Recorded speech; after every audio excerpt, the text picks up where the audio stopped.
अभी देखो सारे न्यूज पे चर्चा किस पे हो रही है, चॉकलेट चॉकलेट पे हो रही है। उसके बाद वो मेलोडी चॉकलेट खत्म हो गया चॉकलेट। अभी मोदी जी नीदरलैंड गए थे। ये देश अपने इसके यहाँ समुद्र में बाढ़ आ जाता था, समुद्र के पानी को रोक दिया। तो नीदरलैंड से सीख, समझदार इंसान कितना बेहतरीन सोच सकता है। दूर जिसकी बुद्धि होती है ना, बहुत दूर तक दू को ढोल बजाते रहता है। अमेरिका, इजराइल, चाइना कहता है कि हमको जब जब जरूरत पड़ेगा अभी इटली आएंगे हम। यहाँ है तुम लोग को परेशान बेचैनी कि इटली कब आए। इटली भी आएंगे आप, किसी को दिक्कत, आगे बढ़ जाए। अभी देखो सारे न्यूज पे चर्चा किस पे हो रही है, चॉकलेट चॉकलेट पे हो रही है। समझदार इंसान कितना बेहतरीन सोच सकता है। चॉकलेट पे चर्चा हो रही है। चॉकलेट नहीं रहता तो चर्चा होती नीट पे, समझे। विजनरी बनो, विजनरी। एक चॉकलेट से नीट गया तो अब दूर जिसकी बुद्धि होती है ना, बहुत दूर तक है। नीट वाले बच्चों को इंसाफ मिले, उसके बाद वो मेलोडी चॉकलेट खत्म हो गया चॉकलेट। अब ध्यान दो इधर, ये है आपका नीदरलैंड। मिला नीदरलैंड। नीदरलैंड का पुराना नाम था हॉलैंड, और यहाँ के लोगों को डच कहा जाता है। क्या कहा जाता है? डच। डचों ने भारत में अपना पहला कारखाना कहाँ डाला था? मछलीपट्टनम। कहाँ डाला था? मछली। तो बताइए, नीदरलैंड का पुराना नाम हॉलैंड, और यहाँ के नागरिकों को डच। इंग्लैंड वाले को इंग्लिश बोला जाता है, इंग्लिश पीपल, मतलब इंग्लैंड का हो जाएगा। साइनो मतलब चाइनीज, आयरिश मतलब आयरलैंड, आयरिश मतलब डच, मतलब हॉलैंड के रहने वाले। आतंकवादी मने पाकिस्तान के रहने वाले, समझे। पाकिस्तान के रहने वाले क्या कहा जाता है? आतंकवादी। तो ये है आपका नीदरलैंड, पुराना नाम हॉलैंड, पुराना नाम हॉलैंड, अभी क्या नाम? नीदरलैंड। नागरिकों को डच। राजधानी हेग। देखो हेग है नीदरलैंड की राजधानी। हेग नहीं मिला? नीदरलैंड की राजधानी Hague. Amsterdam, very good. Hague राजधानी नहीं, उसका बड़ा शहर। नीदरलैंड की राजधानी नहीं है, बल्कि उसका एक बड़ा शहर। इसकी राजधानी एम्स्टर्डम मिलेगी। क्या मिलेगी? एम्स्टर्डम। देखिए, तो यहाँ पर हो गया नीदरलैंड, राजधानी मिल गया। अभी मोदी जी नीदरलैंड गए थे। ये देश अपने इसके यहाँ समुद्र में बाढ़ आ जाता था, समुद्र का लेवल इसके यहाँ अंदर तक चला, समुद्र के पानी को रोक दिया।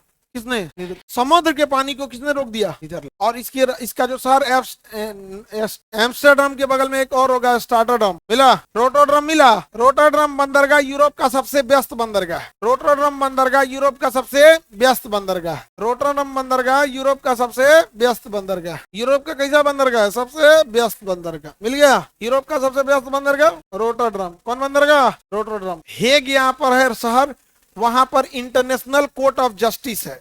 अंतरराष्ट्रीय न्यायालय कहाँ है? हेग में है। कितने जज बैठते हैं? 15 जज। एक जज का कार्यकाल 9 साल। इंटरनेशनल कोर्ट में कितने जज? 15 जज। एक जज का कार्यकाल 9। इजराइल कहता है जज लोग को हम वैल्यू नहीं देते हैं, इसका हम बतिये नहीं मिलता। इजराइल कहता है हमारे ऊपर, हम इस कोर्ट को मानते ही नहीं, हम नहीं मानते।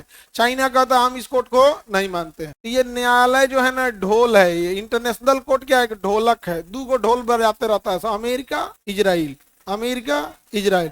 चाइना कहता है कि हमको जब जब जरूरत पड़ेगा हम बजा के चल जाएंगे। ढोलक बजा के चल जाता है कौन? चाइना, समझे। इंटरनेशनल कोर्ट कोई मतलब नहीं है बेचारे का, इस इंटरनेशनल कोर्ट का कोई से डरता नहीं। आगे बढ़ जाएं।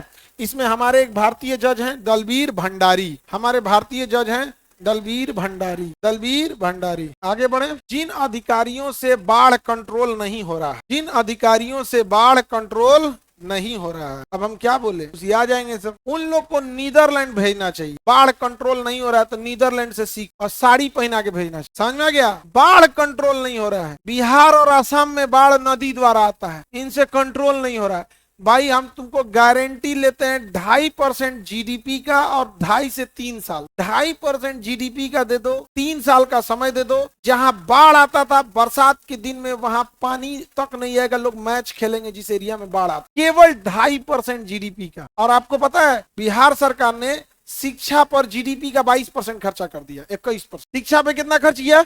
21%। क्या हाल है शिक्षा का? और बाढ़ कंट्रोल कितना में होगा? 2.5% जीडीपी का। 2.5%। कितना साल? 3 साल। अगर 2.5% की जगह 3% खर्च कर देते हैं तो 2 साल, क्योंकि जब पैसा बढ़ाते हैं तो लेबर बढ़ जाएगा। लेबर क्या हो जाएगा? बढ़ जाएगा। और वो 2.5% जो खर्चा हुआ है ना, वो महज 2 साल में निकल आएगा पर्यटन से। जब हम आर्टिफिशियल इतना बड़ा झील बनाएंगे, पता चलेगा झील कहाँ तक दिख रहा है, तो बाप रे 20 किलोमीटर तक दिख रहा है।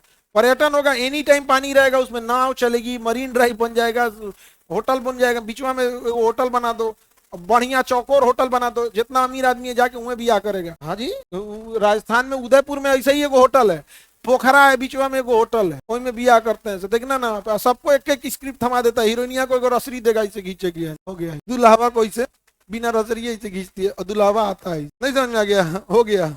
सुनोगे कितना में आता है, बुक कितना में होता है? 1.5 करोड़। होटलवा वो सब 1.5 करोड़। हीरो हीरोइन कहाँ बिया करते हैं? उदयपुर पैलेस नाम है। हाँ, उदयपुर पैलेस बढ़िया होटल है। ताज होटल को दे दिया गया वो महाराणा प्रताप का महल के अंदर, महल के क्या था अंदर। सर हम आपको 2.5% GDP का दिए, बाढ़ बंद हो गया, हमसे हटेगा। तुम जल्दी उतर, बांध पे क्या कर रहा है?